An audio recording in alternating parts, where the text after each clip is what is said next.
So for our company, I hate to say this, it's almost embarrassing to say this, but it's been a great year for how our company has reorganized ourselves, and um, Ethereum 1 and Ethereum 2 hasn't missed a beat, and it's just grown tremendously through a very dark time for many people on the planet. So we have a lot to be grateful for. And yes, I'm really happy to wave goodbye to 2020 and see what comes next. So first, the blockchain industry or the decentralized protocol industry, as I said, didn't skip a beat, didn't miss a beat, just because so many of our organizations, including ConsenSys, have been remote first for years, and so we're very comfortable working from different places around the world, from coffee shops on our laptops, and so. Um, we embraced that relatively comfortably and haven't been slowed really in the development of what we've wanted to build inside of ConsenSys and across the Ethereum ecosystem. Um, we've seen open decentralized finance flourish astonishingly. Um, so the global economy, monetary systems, nation state issued currencies are sort of thinking about what they want to be in their next incarnation. And it's looking like they're feeling like they need a next incarnation. Central banks need new ways of implementing enhanced monetary policy. That might include taking dirty paper money and dirty coins out of the hands of fragile human beings because they might carry disease, for instance. And our monetary systems are challenged in the sense that there's so much debt uh, in the economies compared to productive capability. And that's doing some concerning things around interest rates. And so, with negative and low yields, and who knows, maybe we'll see uh, inflation kick in. But um, there's not a lot of reason for people to put their money in the bank other than for safekeeping and ease of use for writing checks or paying with credit cards. And we have this new financial ecosystem that has been birthed upon this new trust foundation. So you've got decentralized protocols bringing a new automated objective kind of trust to how we build systems, and that's enabled the development of a new financial infrastructure. So we're seeing uh, the democratization of the building and utilization of different protocols for borrowing, lending, insurance, digital asset issuance, full life cycle asset management, and so many more use cases. And all these protocols are getting wired together in really interesting ways. ConsenSys has um, done some really exciting things in the enterprise blockchain space. We onboarded JP Morgan's Quorum and have become stewards of the Quorum ecosystem, the Quorum technology. We now deliver Quorum nodes and Quorum networks in two flavors, Java flavor and a Go flavor. And we've actually got our Go client and our Java client working together in limited ways on the same networks.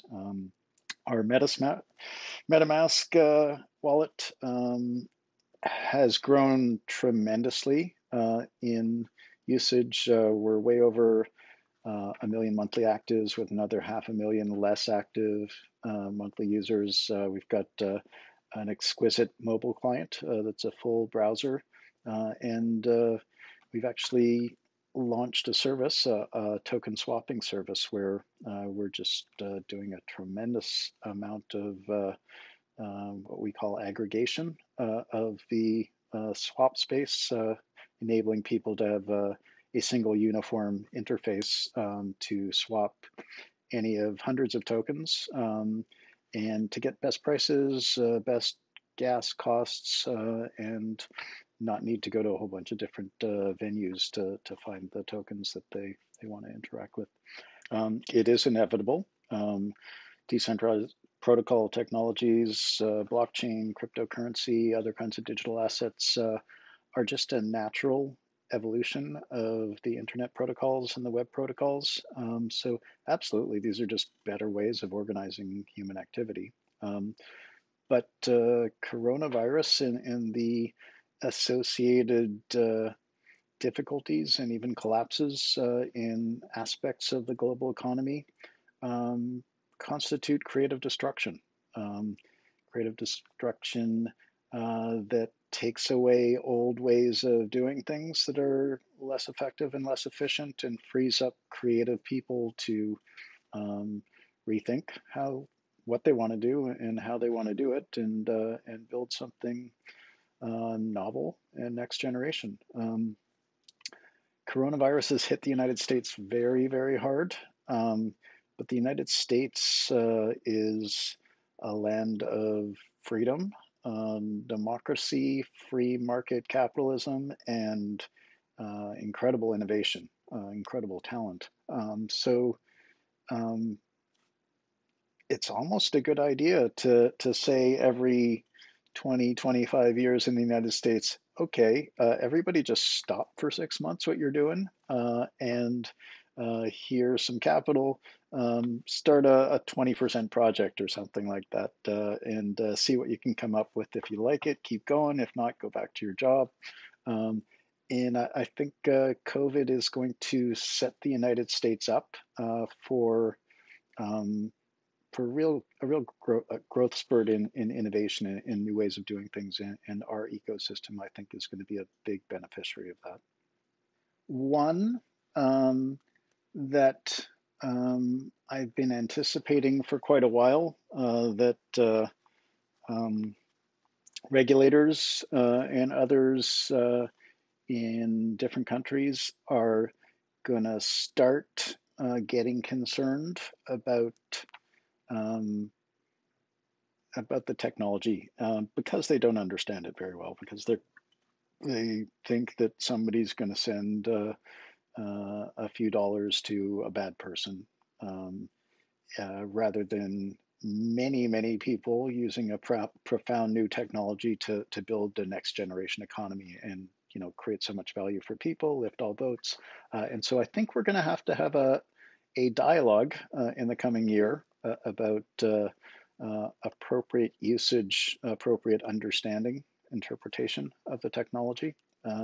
So there's some discussions amongst regulatory circles in the United States about non-custodial wallets, for instance. And so I predict that the discussion goes well, that people in power in different parts of the world understand that throwing the baby out with the bathwater is the dumbest thing you can do for your nation, let alone the world. It's produced by people who don't understand the technology, and therefore don't understand the profound positive implications of the technology. Um, if they had the opportunity in, say, 1996 to kill this dangerous World Wide Web thing, because it will provide too much democratic access to content creation, to publishing. Anybody can just publish things that they want to.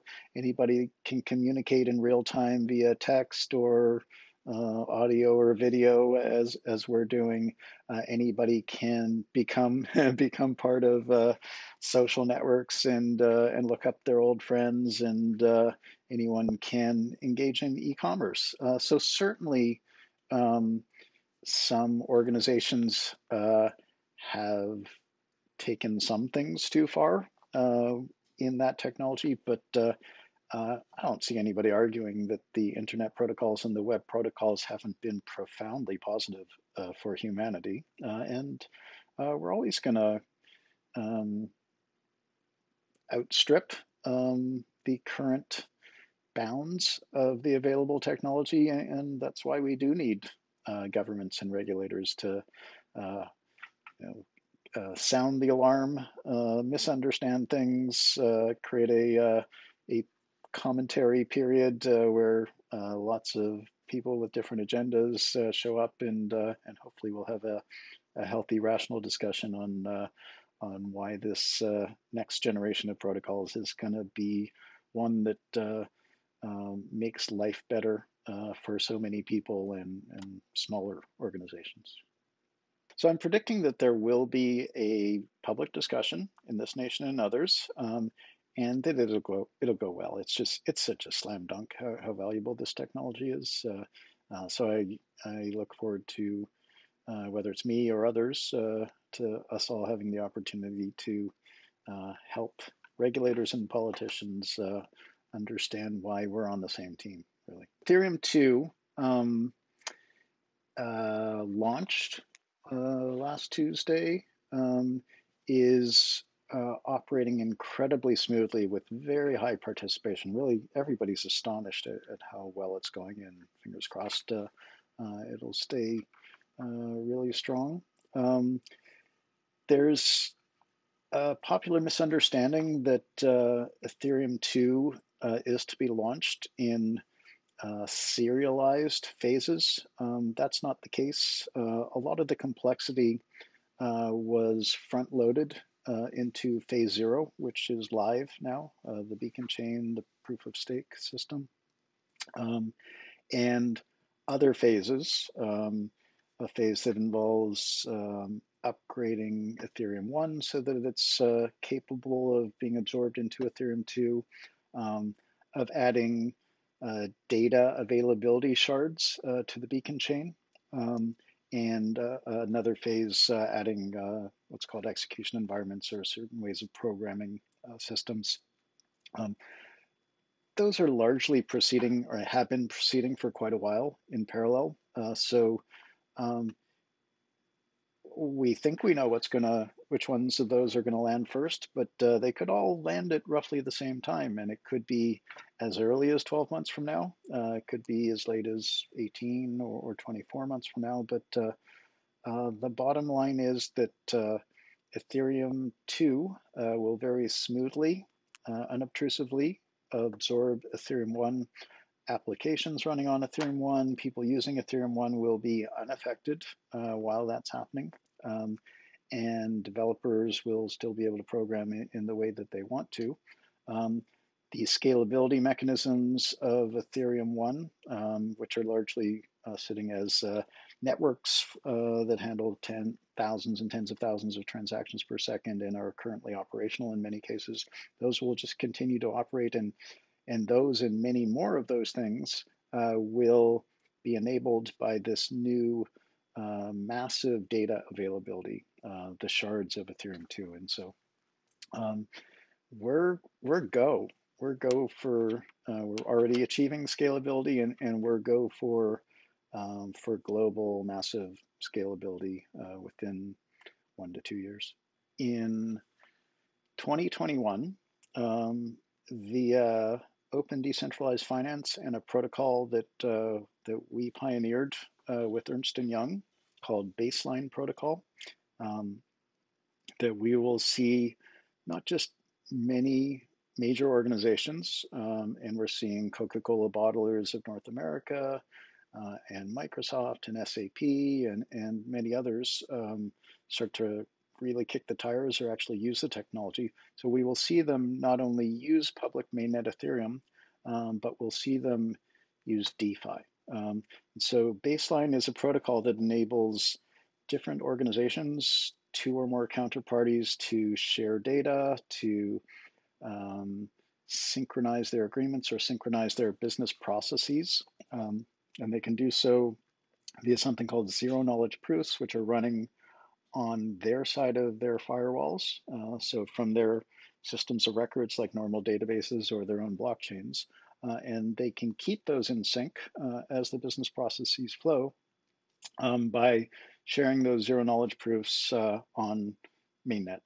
So they get lodged in a smart contract on public mainnet Ethereum.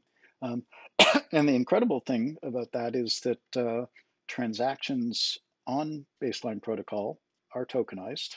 So you can procure some sort of tokenized economy and pay for it with a tokenized stablecoin.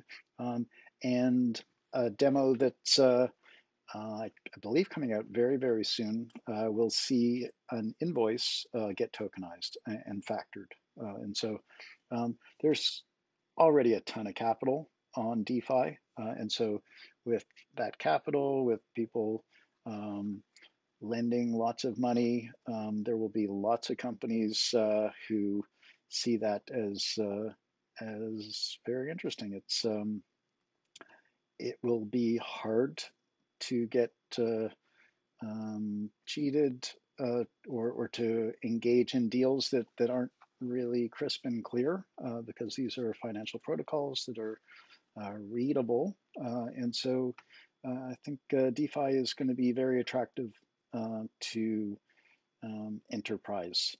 And I expect between 9 and 12 months that we'll see some significant enterprises using DeFi mechanisms. And one of our projects in Fura, which is an infrastructure element that handles billions of queries per day from our ecosystem and the Filecoin IPFS ecosystem. We just announced a transaction service which enables organizations to pay ahead of time for gas so that they don't have to worry about maintaining an Ether wallet and they don't have to figure out how to. So there's hedging.